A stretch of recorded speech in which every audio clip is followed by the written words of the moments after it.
término de ficología, como ya lo hemos visto anteriormente, corresponde a una disciplina de la botánica que se encarga del estudio de organismos denominados desde el punto de vista artificial como algas, que van a corresponder a algas que no solamente son del reino plante, sino también que corresponden a los reinos cromista, así como a las bacterias, incluyendo a las cianobacterias en este grupo.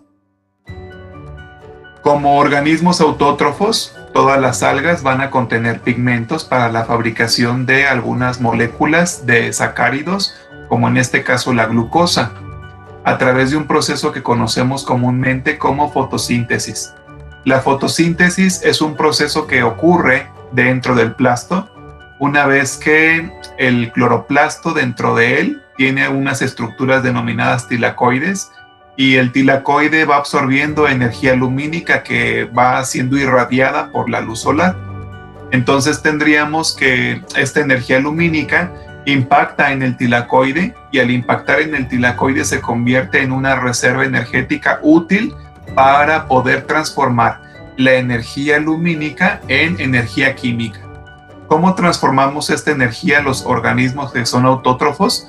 Los organismos autótrofos utilizan los fotones o esta lluvia de electrones para poder generar una energía calórica que permita fabricar compuestos orgánicos como la glucosa a partir de compuestos inorgánicos como el dióxido de carbono o el anhídrido carbónico y agua.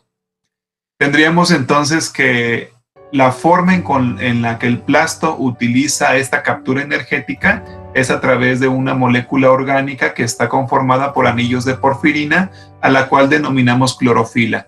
La clorofila puede ser clorofila A, que está presente en todos los grupos autótrofos, puede ser clorofila B, que está presente en este caso en las algas verdes y en organismos de briofita, es decir, en musgos, está también en marcanteofita, en hepáticas y en antocerotofita, en antocerotas. En el caso de la clorofila D, tendríamos que es característico de las algas rojas, y la clorofila C, característico de las algas cafés. Si revisamos este cuadro comparativo, tendríamos que el pigmento que se encuentra en los tres grupos algales es clorofila A y clorofila A. La clorofila B es exclusiva de las verdes, la clorofila D de las rojas y la clorofila C de las cafés.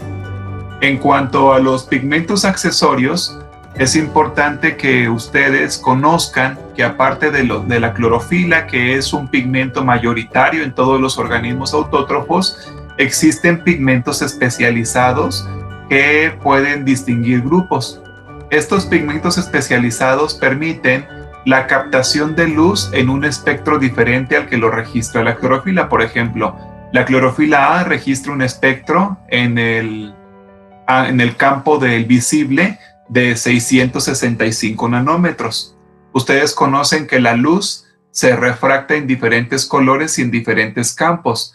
En estos campos corresponde al campo del visible, el campo del infrarrojo y el campo de ultravioleta. Si iniciáramos desde los 100 nanómetros, estaríamos hablando del campo de ultravioleta. Después pasaríamos a cerca de los 350 y estaríamos en el límite del campo ultravioleta para ingresar al campo del visible. Y después del campo de visible, por arriba de los 800-900 nanómetros, pasaríamos al campo del infrarrojo. Entonces, en la luz, nosotros usualmente lo que vemos como luz, lo que vemos como colores, lo que percibimos como colores, todo ello es luz que se puede refractar en el campo del visible. Y esta luz es capturada por la clorofila principalmente.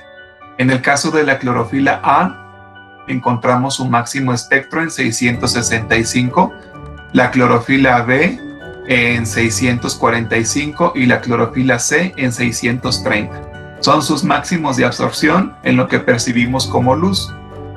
Pero a veces las plantas no tienen la posibilidad, y no solamente las plantas, sino también otros organismos autótrofos, como microalgas y macroalgas, no tienen la posibilidad de captar la luz en esa longitud de onda, por diferentes aspectos. En el caso de los organismos acuáticos, la turbidez del agua puede ser un factor que afecte la transmisión, o en este caso el flujo de la luz o el viaje de la luz a través de la columna del agua. Si tenemos un agua muy turbia, entonces la luz se va a quedar en la parte superior, en la primera capa, y no va a bajar en la sección inferior. Por ejemplo, en el lago de Pátzcuaro, que es un sistema turbio, tenemos una transparencia aproximada entre 7 hasta 15 centímetros. Es decir, la luz del visible se agota en los primeros 30 centímetros de la columna del agua. Y el lago de Pátzcuaro tiene en algunos puntos hasta 9 metros de profundidad. Eso quiere decir que el lago puede llegar a presentar hasta más de 8 metros de oscuridad. Y en toda esa capa no se podrían desarrollar organismos autótrofos, ya que no tendríamos la presencia de luz. En el caso, por ejemplo, del lago Cráter de los Espinos, precisamente cerca de estas fechas, en octubre, en septiembre, octubre, tenemos un ensanchamiento del epilímnium antes de que inicie un proceso de volcamiento. Entonces, este ensanchamiento del epilímnium permite que se registren transparencias de hasta de 7 metros de profundidad. Si el lago tiene una profundidad aproximada de 32 metros, entre 30 y 32 metros, podemos inferir que si alcanzamos 7 metros de profundidad, podríamos alcanzar hasta 14 metros de luz, aproximadamente entre 14 y 16 metros de luz. Hay algunos momentos en los que el cráter de los Espinos ha alcanzado hasta los 13 metros de profundidad en transparencia. Eso quiere decir que la luz del visible alcanza a llegar hasta aproximadamente el fondo del lago. Esto quiere decir que todo el cuerpo de agua tendría la capacidad de soportar a organismos autótrofos, ya que tiene luz disponible en toda la columna. Y así podemos poner diferentes ejemplos.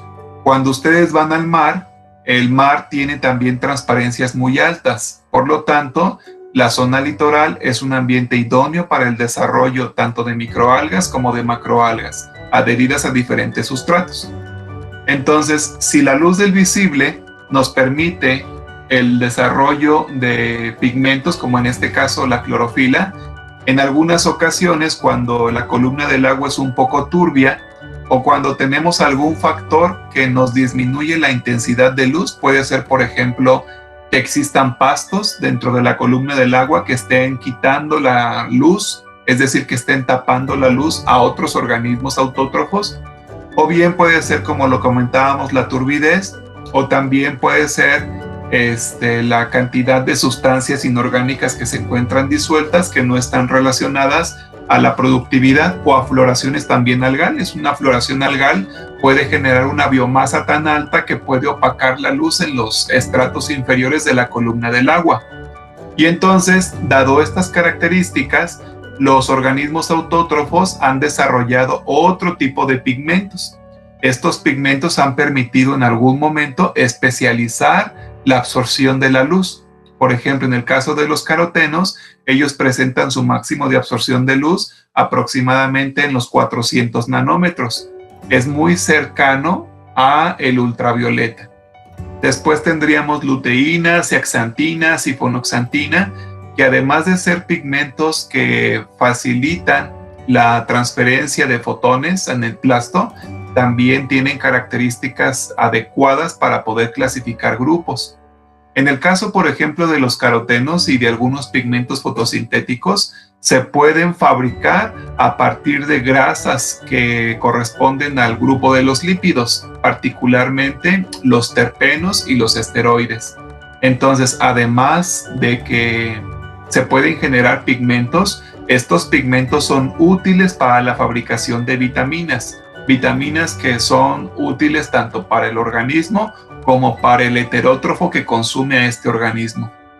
Entonces, con respecto a los pigmentos en este cuadro comparativo, tendríamos que las algas verdes están presentando, además de clorofila A, como todos los demás, carotenos alfa y carotenos beta. Y estos carotenos van a estar presentes en verdes, en algas rojas y en algas cafés. Posteriormente tendríamos a luteína y zeaxantina. Luteína y zeaxantina van a ser dos pigmentos que se van a encontrar presentes en algas rojas y en algas verdes, en estos dos grupos. Algo característico de las algas verdes es el contenido de sifonoxantina. Sifonoxantina va a ser un pigmento accesorio que se va a encontrar solamente en las algas verdes, es un pigmento exclusivo. En el caso de las algas rojas tendríamos como pigmento exclusivo a las ficoviliproteínas y en este caso al conjunto de ficocianina y ficoeritrina, así como a las biliproteínas. Este tipo de pigmentos van a permitirle a los organismos del grupo de las algas rojas tener algunas características de color rosa, violáceas o rojo. Es decir, si nos encontramos un ejemplar que es de color verde, podríamos pensar que es de clorofita.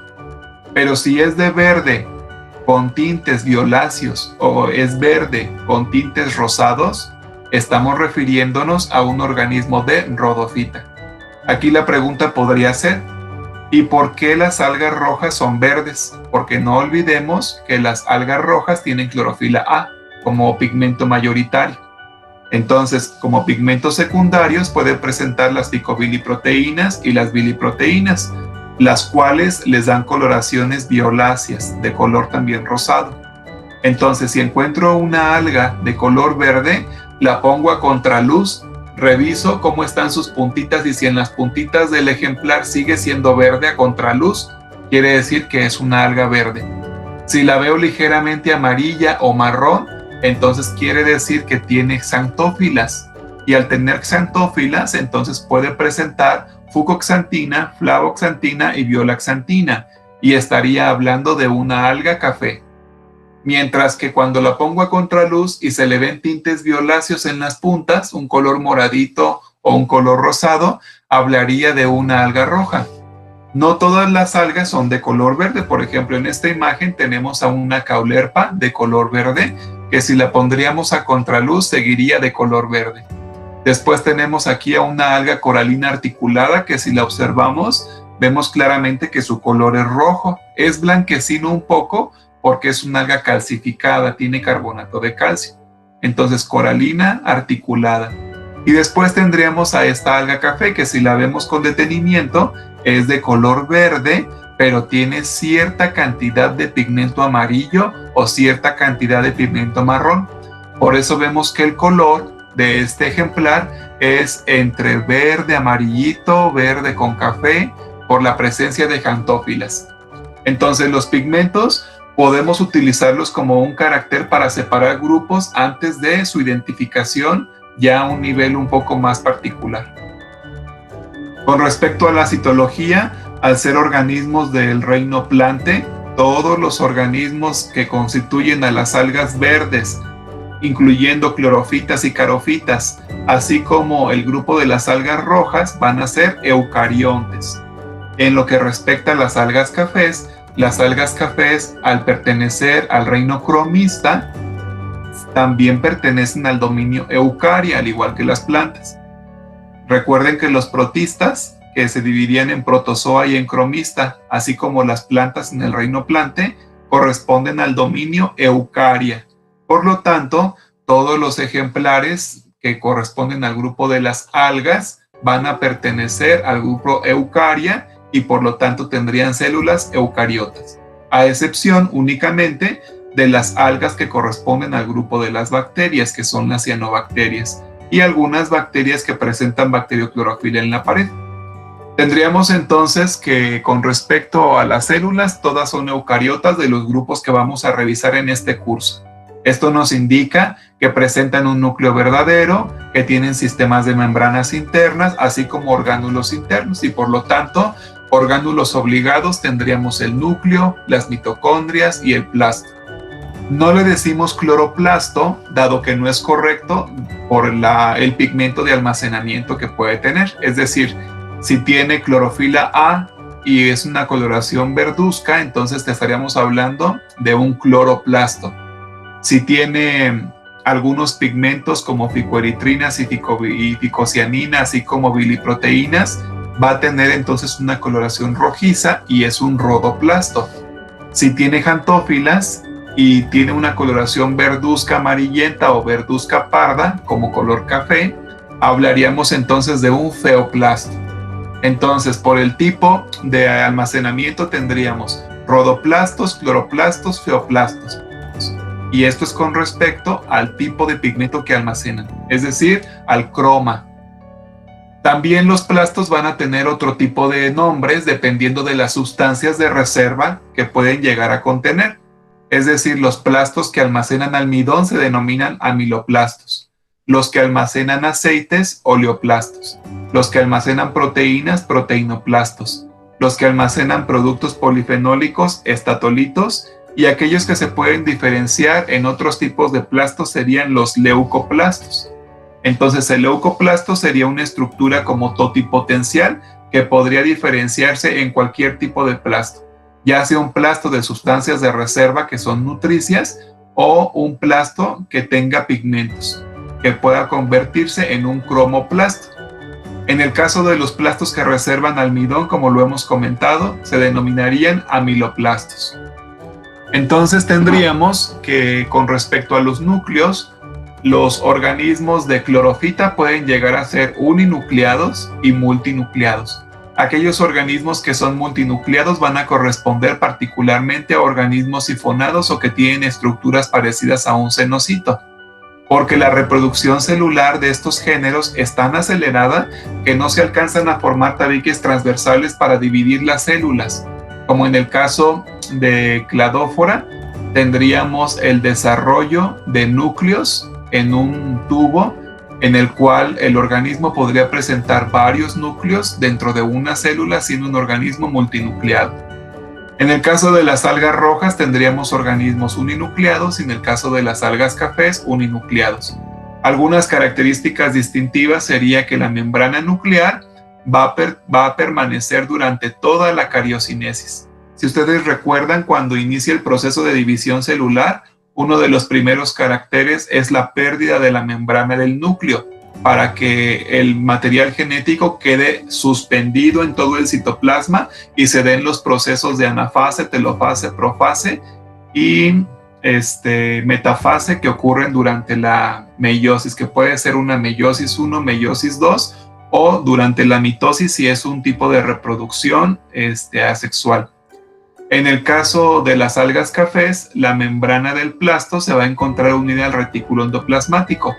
Si ustedes recuerdan, dentro de los órganos que tienen membranas encontramos el núcleo, el retículo endoplasmático liso, retículo endoplasmático rugoso, aparato de Golgi, plasto, mitocondria, lisosomas, peroxisomas y vesículas.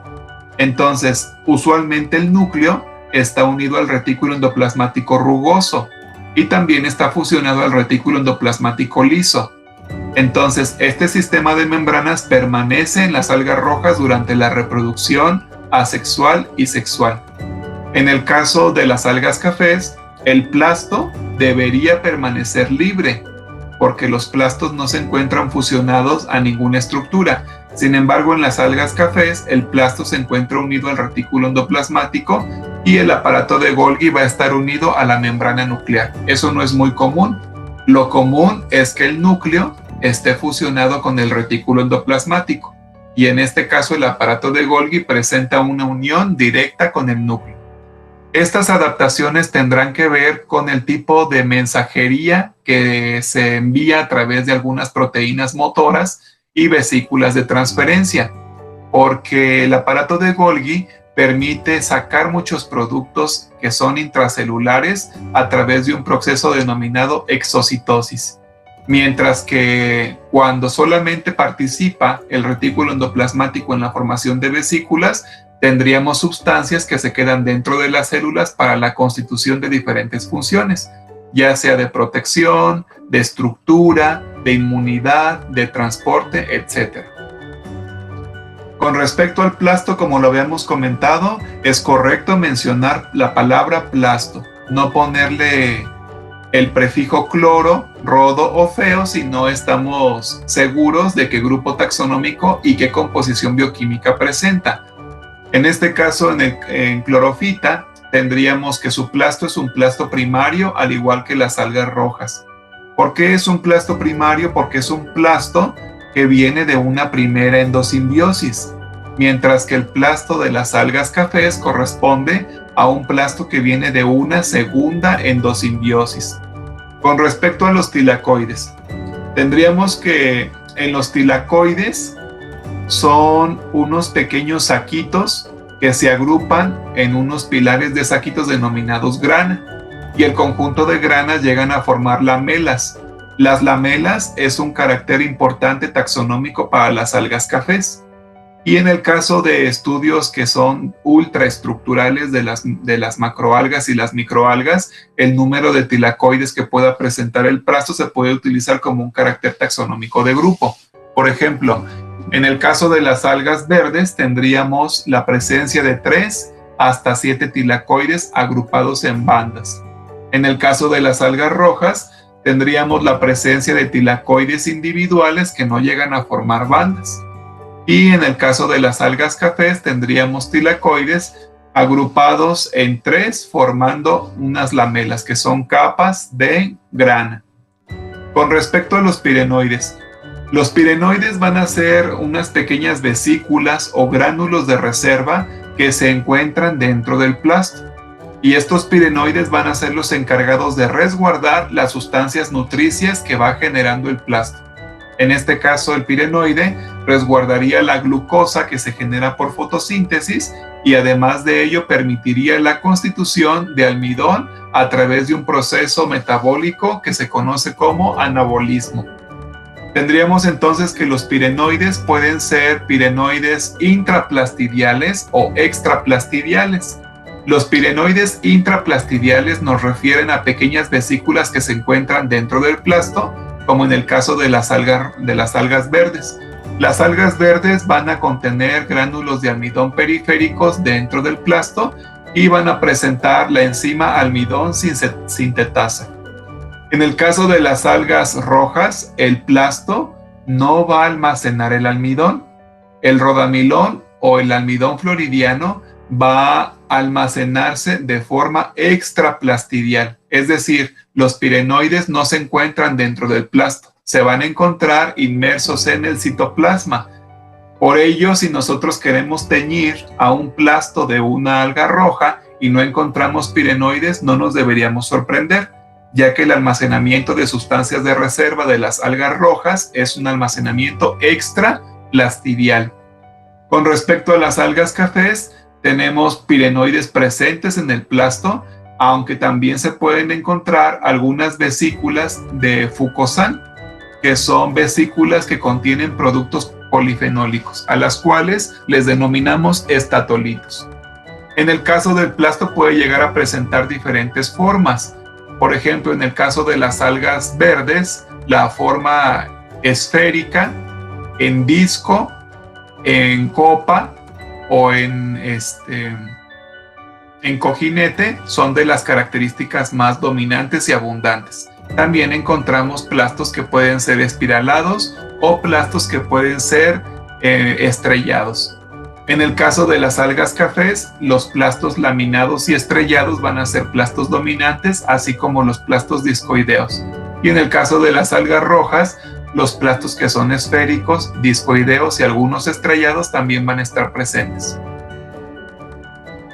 Con respecto al movimiento, se podría decir que algunos talos que son vegetativos no se van a poder mover.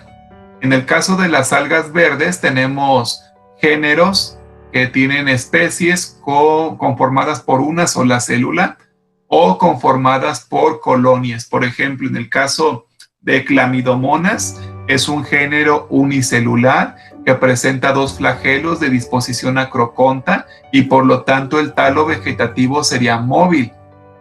En el caso de otro organismo que puede ser Volvox, un organismo colonial, este organismo puede presentar muchos flagelos en toda la periferia de la colonia, en disposiciones de 2 flagelos por cada subcélula de la colonia, y entonces podríamos indicar que es un talo vegetativo móvil. Pero dentro de las algas verdes hay talos que no presentan movimiento. Está el talo de ulva, que no presenta flagelos en el talo. Está el talo de codium, que tampoco presenta. Alimeda, que tampoco presenta. Es decir, hay muchos talos que no van a presentar flagelos. Entonces, el común en las algas verdes es que todos los gametos van a presentar flagelos, por lo menos todos los gametos que sean masculinos. Y además de las esporas.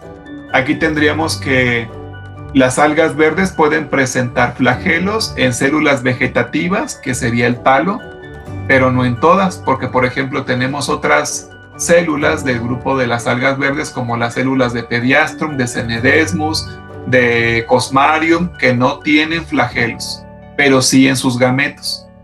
Entonces, habrá algunos talos vegetativos móviles y otros talos vegetativos que son inmóviles. Con respecto a los gametos van a presentar todos ellos flagelos y sus gametos serán móviles. En cuanto a las esporas de las algas verdes van a ser móviles, por eso se denominan zoosporas, esporas con movimiento. Con respecto a la estructura flagelar, los flagelos van a ser acronemáticos, es decir, no van a presentar mastigonemas, y con respecto a la posición van a ser acrocontos, van a salir de la sección apical de las células. Recordemos en nuestros cursos anteriores en la licenciatura en biología, particularmente el curso de protista, que existen flagelos que son acrocontos, que se disponen de la sección apical, pleurocontos, que salen de la sección lateral, y opistocontos, que salen de la posición inferior. Por ejemplo, organismos opistocontos, los seres humanos. Los humanos tenemos un flagelo opistoconto porque el esperma tiene el flagelo en la parte posterior y se impulsa. En el caso de las algas verdes, tendríamos los flagelos en la parte anterior y el nado sería hacia arriba, como que le estuvieran haciendo de esta forma los flagelos para ir nadando de frente. Entonces su posición es acroconta. Con respecto a la morfología son isocontos. Eso quiere decir que los dos flagelos de las algas verdes son iguales fisiológicamente, en morfología y en función. En lo que respecta a las algas rojas no tienen movimiento, es decir, no hay flagelos. No tienen flagelos en talos vegetativos, no tienen flagelos en gametos, no tienen flagelos en esporas. Y por lo tanto, sería un poco complicado establecer relaciones evolutivas con base en los flagelos. Probablemente las algas rojas, al evolucionar de una cianobacteria, porque la mayoría de las cianobacterias, de hecho casi todas las cianobacterias, ninguna de ellas presenta flagelos, al evolucionar probablemente las algas rojas de cianobacterias que no tenían flagelos, por eso ellas quedaron en esa condición. Y probablemente las algas verdes, al evolucionar de un organismo heterótrofo flagelado, que dio origen a la primera endosimbiosis, de ahí proviene el flagelo que presenta el grupo. Nada más que en el caso de las algas verdes, la condición general son flagelos de tipo biconto, aunque algunos organismos de las algas verdes pueden presentar más de 2 flagelos, pero la regla sería al menos 2, ya que los organismos que son unicontos corresponderían a grupos de protistas como las amibas, los cuanoflagelados, los animales, los metazoarios y algunos hongos. Con respecto a las algas cafés pueden llegar a presentar flagelos en el talo vegetativo, pero algunas de ellas, más bien voy a hacer una pequeña corrección, las algas cafés van a presentar flagelos en zoosporas y en gametos. Los talos vegetativos van a estar carentes de flagelos, no van a presentar flagelos. Es decir, si encontramos un talo de una padina, un talo de un filamento como un Ectocarpus, de Rhabsia, si encontramos un talo de algún organismo cilíndrico complejo como Sargassum, como Macrocystis, como algún ejemplar que podemos encontrar aquí en las costas de Michoacán como Nósfora, no encontraríamos flagelos en el talo. ¿En dónde sí encontraríamos flagelos? Encontraríamos flagelos en las esporas.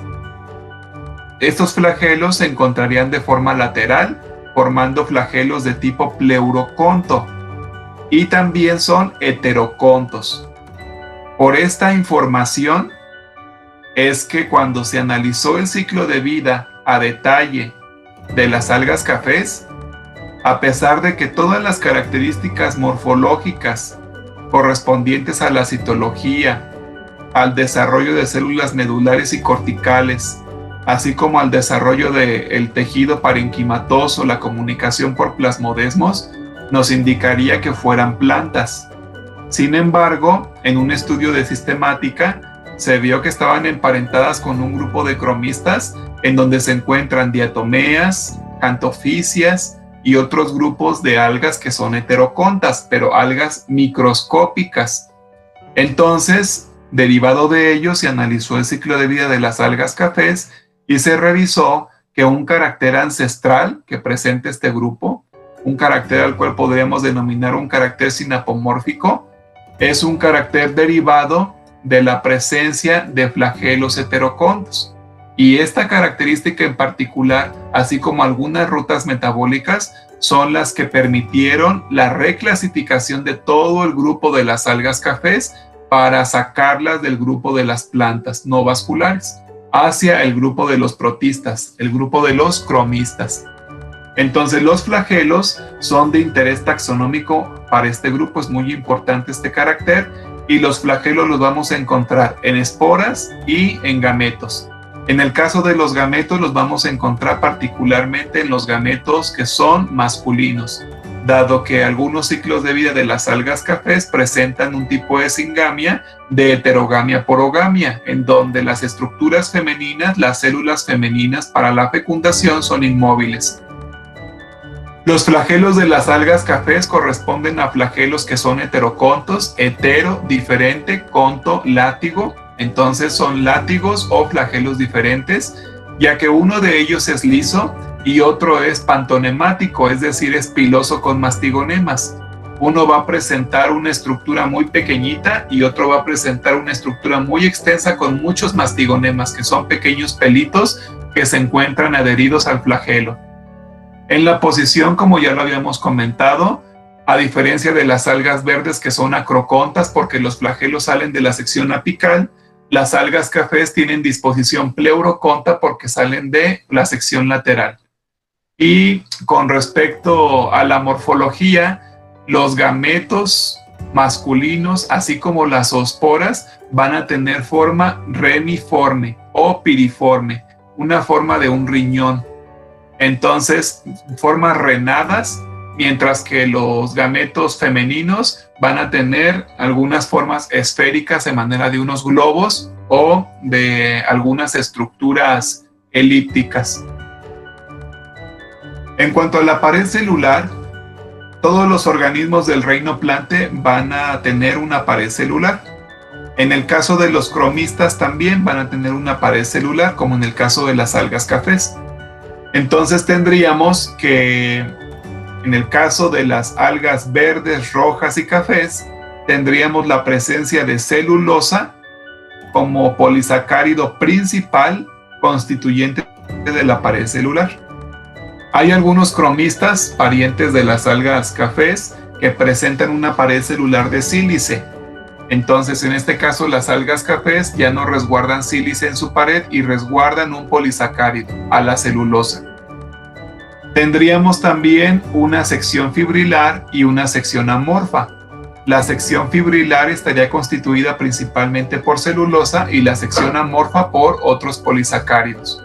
En el caso de las algas verdes tendríamos mananos sigilanos y en el caso de las algas rojas tendríamos algunos polisacáridos sulfatados, los cuales permitirían la construcción de carragenanos como funorano y furcelarina, así como galactana.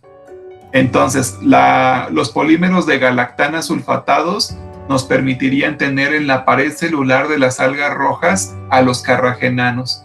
Y estos carragenanos son de interés para la industria alimenticia, así también como para la industria de los biomateriales, dado que en la industria alimenticia estos carragenanos nos van a permitir una característica emulsificante.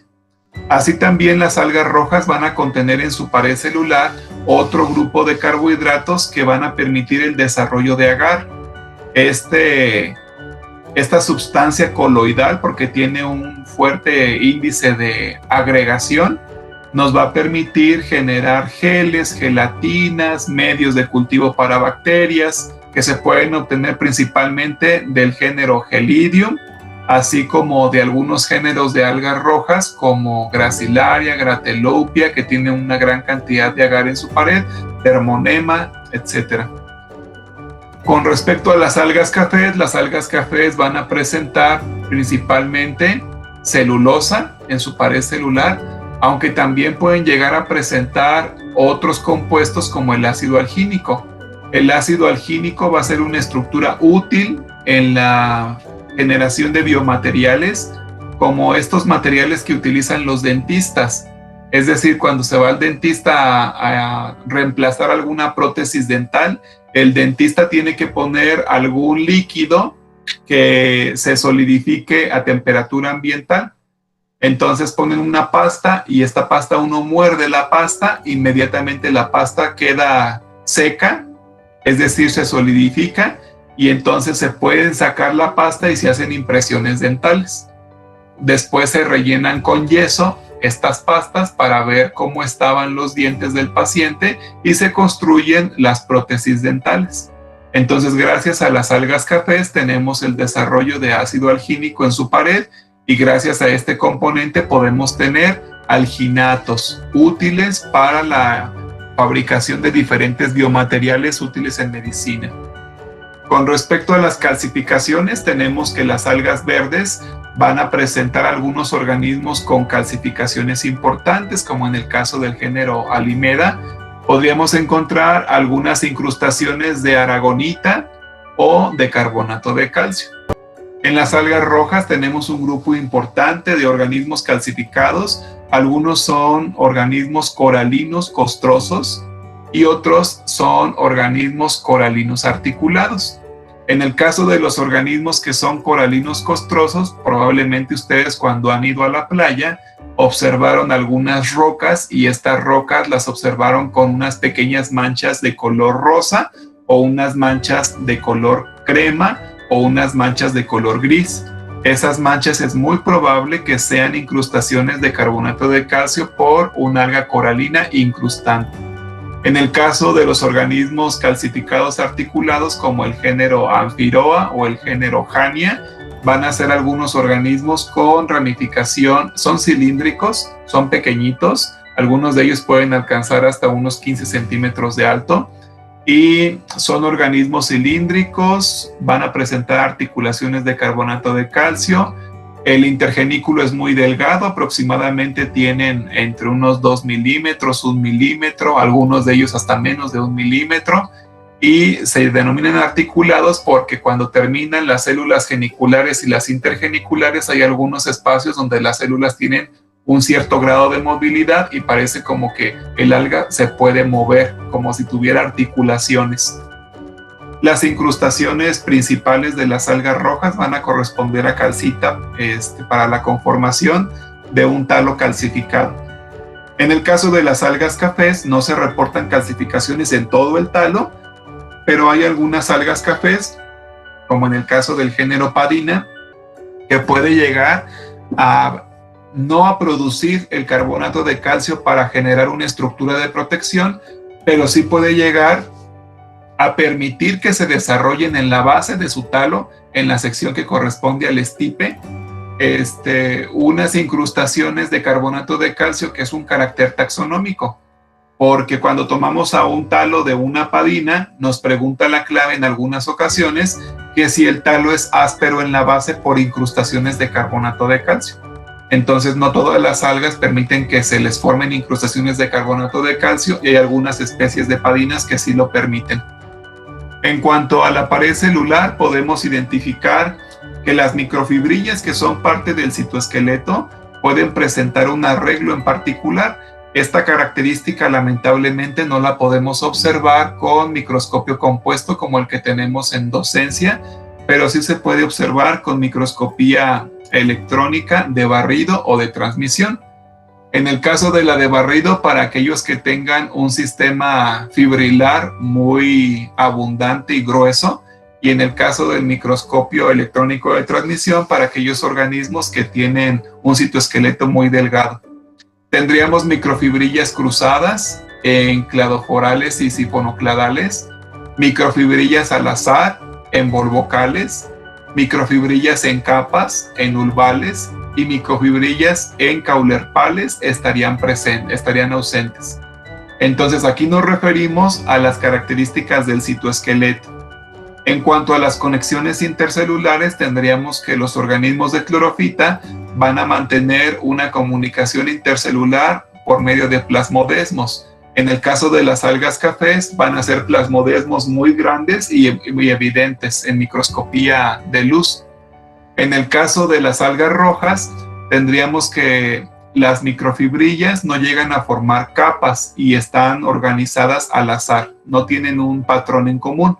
Y las conexiones de las algas rojas entre las células pueden ser por puntos de conexión en organismos que tengan un tejido de pseudoparénquima, así como en plasmodesmos en aquellos organismos que presenten un tejido de tipo parenquimatoso. En cuanto a las sustancias de reserva, observaríamos que las algas verdes presentan almidón, las algas rojas rodamilón y las algas cafés laminarina. En el caso de las algas verdes, incluidas las algas de clorofita y de carofita, tendríamos almidón verdadero, el cual ya va a ser una sustancia de reserva que permanece en los grupos de briofitos, posteriormente en pteridofitos, después en gimnospermas y luego en angiospermas, es decir, en todas las traqueofitas. Como elemento de reserva secundario, algunas células de las algas verdes pueden llegar a generar vesículas de aceite, particularmente en aquellas células que ya son maduras. En las algas rojas tendríamos la presencia de rodamilón, que sería una estructura muy parecida al almidón verdadero, nada más que tendríamos un enlace entre las glucosas de tipo alfa 1,4 y tipo beta 1,6. En el caso de las algas cafés tendríamos también una estructura parecida al almidón que fue denominada laminarina, y esta estructura de reserva o sustancia de reserva nos permitiría enlaces de tipo beta 1,3 y enlaces de tipo beta 1,3 entre las diferentes glucosas. Como sustancia de reserva secundaria, las algas cafés van a presentar algunas estructuras ricas en azúcares como el manitol o alcoholes.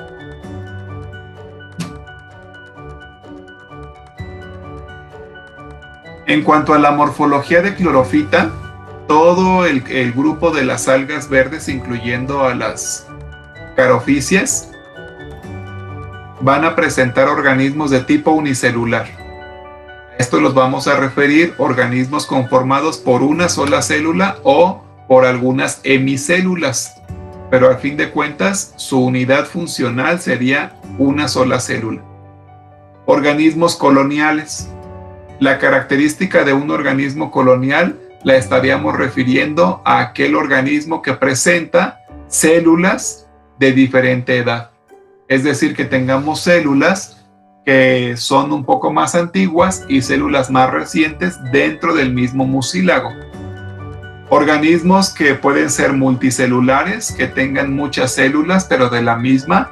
Y aquí podríamos encontrar a los filamentos, que pueden ser filamentos uniseriados, filamentos ramificados, o también podrían ser los organismos cenobiales, así como algunos organismos que son cenocíticos.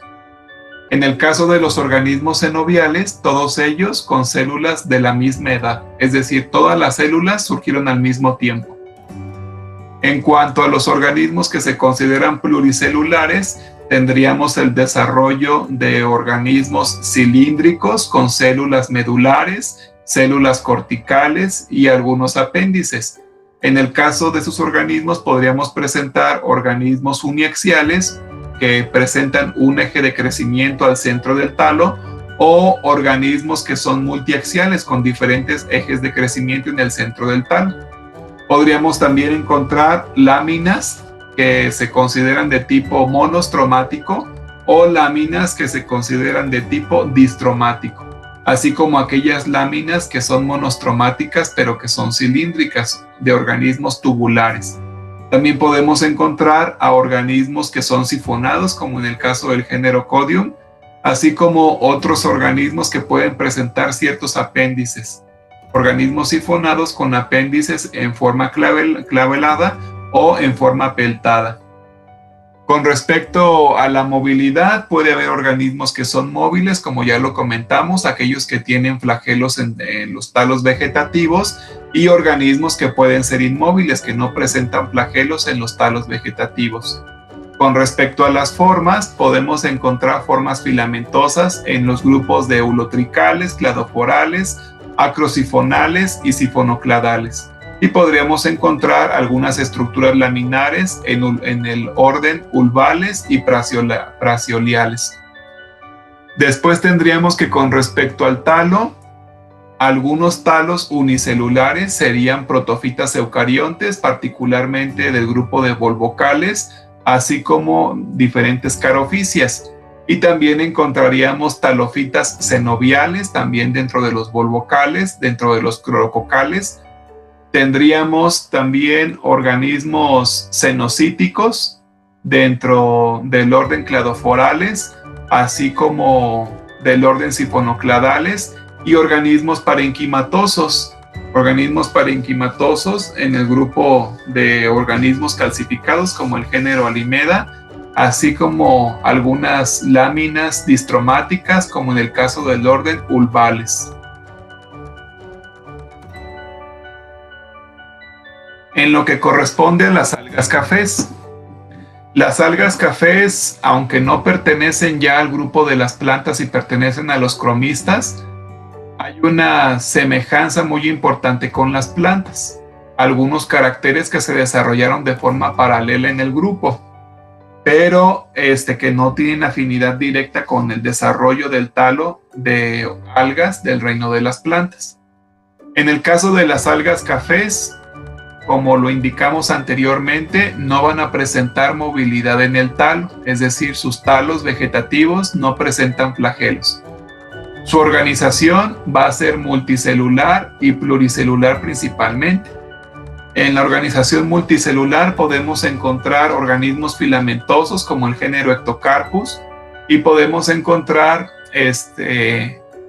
a organismos pluricelulares encontrándose en células medulares y corticales, como en el caso del género Padina, en el caso del género Dictyota, que son organismos laminares, Padina siendo un organismo laminar flavelado y Dictyota siendo un organismo laminar acintado.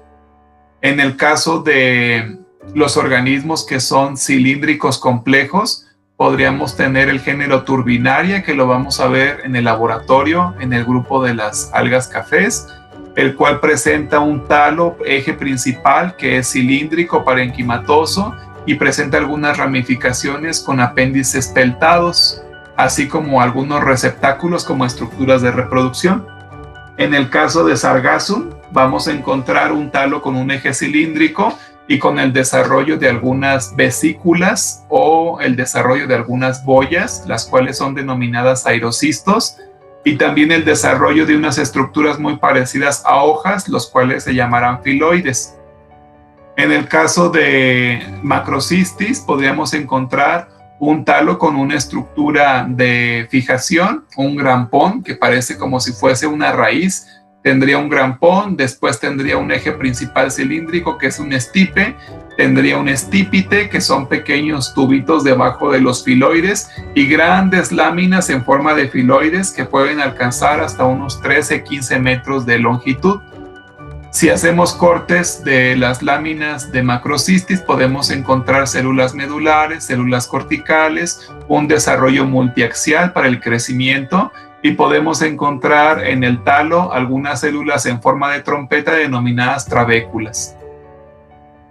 Con respecto a las formas filamentosas, podemos encontrar muchos filamentos en el orden ectocarpales, así como talos completos en laminariales, como el género Laminaria, que es un género que va a presentar una estructura de fijación a manera de un disco basal y del desarrollo de una lámina, y el desarrollo del orden Fucales, en el cual también vamos a encontrar organismos con discos basales y de estructura laminar. Podemos también encontrar a estructuras complejas, como en el caso del apterón o zarcillo, que van a ser unas estructuras de fijación muy parecidas a la raíz, a las cuales les podemos denominar grampón. El estipe, que sería como si fuera el tallo principal. El estípite, que es como un tallito secundario. Los filoides o láminas, los cuales son fotosintéticos. Las vesículas, boyas o aerocistos, que son estructuras apendiculares de flotación. Y el talo de las algas café serían todos ellos parenquimatosos. En cuanto a las algas rojas, tendríamos algas rojas unicelulares afilamentosas, tendríamos filamentos simples, filamentos ramificados. En el caso de los filamentos simples, tenemos filamentos que tienen crecimiento uniaxial, filamentos de crecimiento multiaxial, filamentos que son corticados, que presentan células corticales y axiales, y filamentos corticados que presenten nódulos, células de nódulos en las cuales se desarrollen algunos esporangios zonados. En este caso, organismos filamentosos, podemos observar al género Ceramium, que tiene células axiales y células corticales. Podemos observar al género Centroceras, que va a presentar un conjunto de células corticadas, así como células nodulares y esporangios zonados. Podemos identificar en los talos parenquimatosos a algunas especies cilíndricas, como el género Ignea, algunos cilíndricos que son compresos, como en el caso del género Gracilaria y Grateloupia. En el caso del género Grateloupia, con células medulares en forma de estrella y desarrollando unas estructuras muy parecidas a láminas, pero son láminas cilíndricas complejas. En el caso de la familia Corallinaceae, vamos a encontrar organismos calcificados con incrustaciones de carbonato de calcio, como el género Amphiroa y el género Hania. Y vamos a encontrar algunos talos con bases rizoidales, vesículas y filoides, como el género Botriocladia. En la movilidad no tendríamos flagelos en las algas rojas, y con respecto a las formas podríamos tener algunos filoides simples con 1 hasta 2 células de espesor, o bien algunos filoides complejos multiestratificados. Con respecto al crecimiento, tendríamos crecimiento de tipo apical con una célula apical o con más células apicales. Puede también presentarse el crecimiento intercalar difuso, y podríamos encontrar que los organismos más complejos del grupo de las algas rojas pueden encontrar células del epidermis, corteza y médula, como en el caso del género Dermonema, que presenta células medulares, células que son pericentrales y células que son corticales, 3 capas de células en el mismo talo. Algunos organismos que tienen un tejido de pseudoparénquima van a tener comunicación celular por puntos de conexión, como en el caso del género Ignea, en donde está una célula y otra célula espaciadas con espacios entre ellas y se comunican por un punto de conexión. Y también podemos encontrar organismos que son parenquimatosos, los cuales principalmente, como característica distintiva, identifican a células que no tienen espacios intercelulares y que se van a comunicar por plasmodesmos. Dentro de las algas rojas, algo muy particular es que existen algas rojas que se consideran parásitas, es decir, las algas del grupo de gigartinales, criptonemiales y ceramiales, de estos órdenes taxonómicos, se pueden llegar a encontrar parasitando a su misma familia taxonómica o a otra familia taxonómica diferente. Esto corresponde a que el cigoto se aloja dentro de una alga y cuando empieza a desarrollarse esta alga se alimenta de las sustancias nutricias de esta alga, es decir, no solamente crece sobre la lámina o no solamente crece sobre el talo, sino además tiene células inmersas en el talo que se están alimentando de las sustancias nutricias de otras algas. Entonces, cuando hablamos de parásitos, el parasitismo no surgió en los animales, el parasitismo surgió en las algas rojas, y a partir de las algas rojas, las estrategias de parasitismo han sido perfeccionadas por diferentes grupos biológicos, pero de los primeros grupos biológicos en funcionar como parásitos fueron las algas rojas. Tendríamos algas adelfoparásitas, que son aquellas algas que parasitan a la misma familia taxonómica. En estas algas que son adelfoparásitas se dio una mutación de las esporas, las cuales perdieron la capacidad de ser organismos autótrofos, es decir, esporas mutantes que no tienen la capacidad de generar pigmentos y por lo tanto tienen que alimentarse de otros organismos. Y cuando se hacen estudios para revisar este tipo de algas, cuando estamos identificando los talos, hacemos cortes y es cuando nos encontramos por ahí talos embebidos entre el tejido de otras algas. En algún momento pudiéramos pensar que son prolongaciones de las mismas, pero no, son algas que crecieron dentro de ellas parásitas. En el caso de las algas que son aloparásitas, son aquellas que no presentan relación taxonómica con su hospedero. Por ejemplo, cuando una alga roja parasita a una alga café, no hay relación taxonómica con el hospedero. Y de aquí pues va a depender de las sustancias que el hospedero le brinde para su óptimo desarrollo. Existe la evidencia de que las algas rojas pueden llegar a desarrollar algunas conexiones celulares entre el parásito y el hospedero. Esto nos indica una especificidad de hospederos para poder desarrollarse. Si el hospedero no está presente, el alga no va a ir a parasitar a otro hospedero diferente. Entonces, principalmente el orden Ceramiales, que tendría estos organismos filamentosos con ramificación dicotómica y terminaciones forcipadas, como la que tenemos en esta imagen. Aquí tendríamos una imagen característica del orden Ceramiales y también tendríamos al orden Cryptonemiales y el orden Gigartinales. Con respecto a los tipos de crecimiento, las algas tienen diferentes tipos de crecimiento. Hay crecimientos apicales. Los crecimientos apicales son aquellos en donde los meristemos de crecimiento se encuentran en la sección apical de los ejemplares. Es decir, la célula que permite el desarrollo de otras células nuevas se encuentra en la parte apical. Hay otro crecimiento que se denomina crecimiento terminal.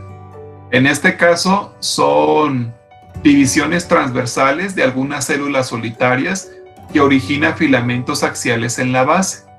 Este crecimiento terminal se origina en aquellos filamentos que tienen una sola célula para crecer, es decir, una sola célula como meristemo de crecimiento, y esta célula se va a dividir de forma transversal, dando células hacia arriba y hacia abajo, y va generando filamentos de un solo eje.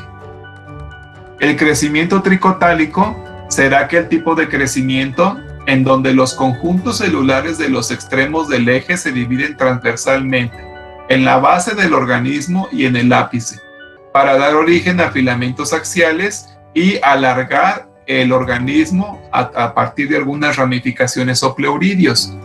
El crecimiento tricotálico lo vamos a identificar porque el organismo puede crecer de la sección apical y el organismo puede crecer de la base. Al crecer de la sección apical y de la base son las secciones de elongación. Entonces, cuando queremos identificar el tipo de crecimiento, en el caso del crecimiento tricotálico tendríamos que revisar si tiene meristemos de crecimiento en la sección apical y en la sección basal del talo. En el crecimiento intercalar tendríamos el crecimiento en el cual encontramos meristemos de crecimiento en diferentes partes del talo, es decir, el organismo crece de aquí, crece de aquí, crece de aquí, crece de aquí. Hay diferentes meristemos de crecimiento en todo el talo y por lo tanto estos meristemos de crecimiento se encuentran intercalados en todo el talo. Y el crecimiento marginal serán aquellas células en las cuales el organismo puede crecer por todo el borde. Si fuéramos un organismo en forma de una lámina, este sería el borde de la lámina, y entonces todo el borde es un meristemo de crecimiento y por aquí se podría desarrollar un nuevo talo. Es decir, se podría elongar el talo ya existente. ¿Cuál es la diferencia con el crecimiento apical? Que solamente el crecimiento apical considera una sola célula. El crecimiento marginal considera muchas en todo el margen.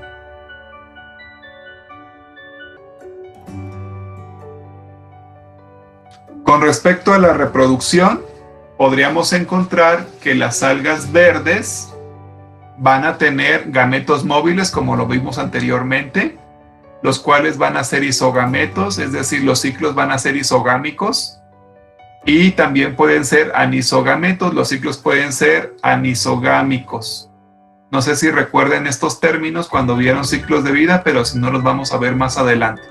Es decir, los ciclos de vida de las algas verdes van a ser isogamia y heterogamia por anisogamia, con respecto al tipo de singamia.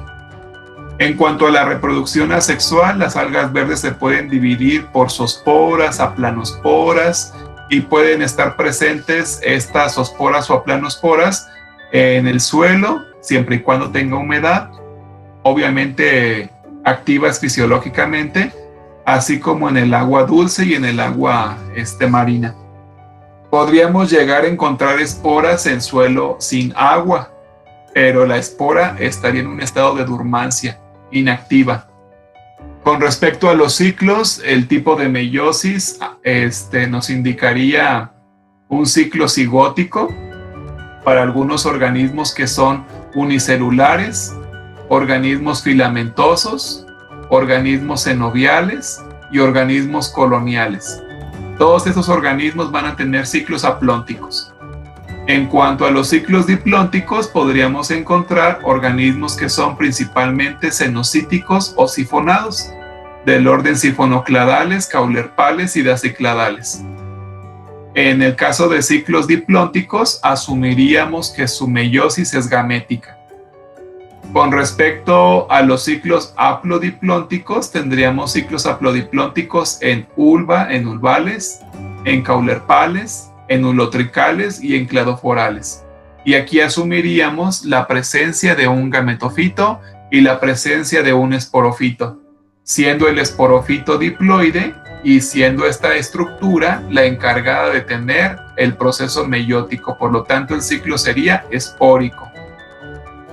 En lo que refiere a las algas rojas, a Rhodophyta, tendríamos gametos inmóviles, ya que como lo comentamos anteriormente, no tienen flagelos las algas rojas.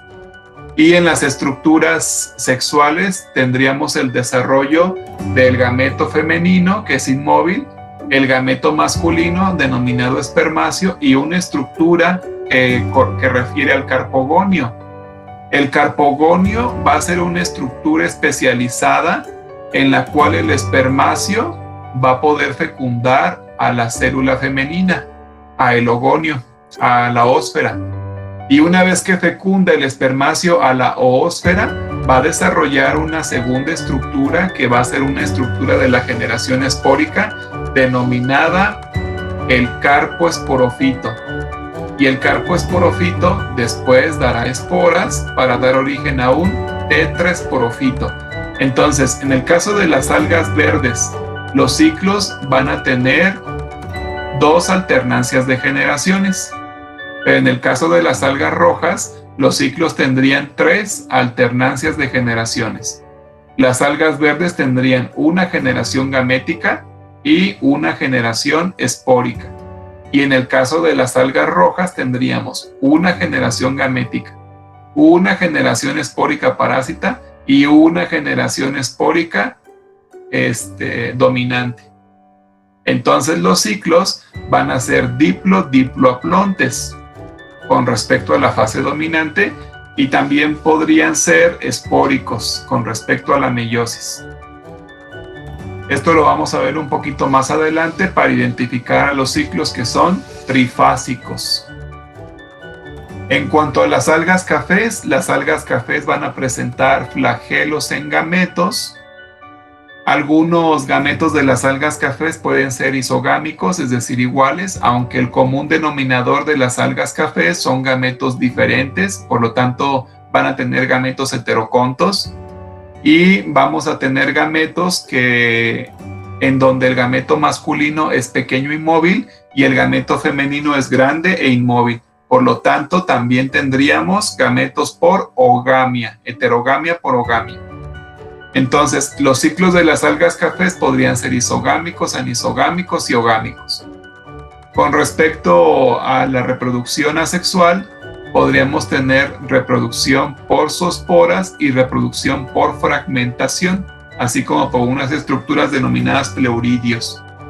Con respecto a los ciclos de vida, las algas cafés podrían presentar ciclos haploides, excepto el orden Fucales, el cual es diplóntico, ciclos isomórficos, heteromórficos, ciclos isogámicos, como en el caso del orden Cordiales, dictiosifonales y ectocarpales, ciclos anisogámicos, como en el caso de utlariales, rapsiales y esfaceriales, ciclos oogámicos, como desmarestiales, dictiotales, fucales, laminariales, exporonales, y tilopteridiales. Algunos ciclos de las algas cafés van a ser un poco confusos porque a veces el gametofito es un gametofito muy pequeño, reducido, que se encuentra viviendo sobre estructuras de animales como algunas conchas de algunos bivalvos. Pero es distinguible la generación gamética de la generación espórica. Y también algo particular en la reproducción que muchas veces llegamos a confundir los gametos masculinos con las esporas. A pesar de que las esporas tienen un tamaño mucho mayor, tienen una estructura morfológica muy parecida a los gametos masculinos. Con respecto a los esporangios que pueden presentar las algas cafés pueden ser uniloculares, multiloculares o pluriloculares. Y las fases haploides van a corresponder al gametofito, las fases diploides van a corresponder al esporofito, y el origen de los gametos van a ser en algunos casos por mitosis y en otros casos por meiosis. En el caso de las esporas van a ser por mitosis en algunos ciclos, por meiosis en otras. Y en el caso de las estructuras dominantes van a ser principalmente los esporofitos, estructuras dominantes, siendo los gametofitos reducidos.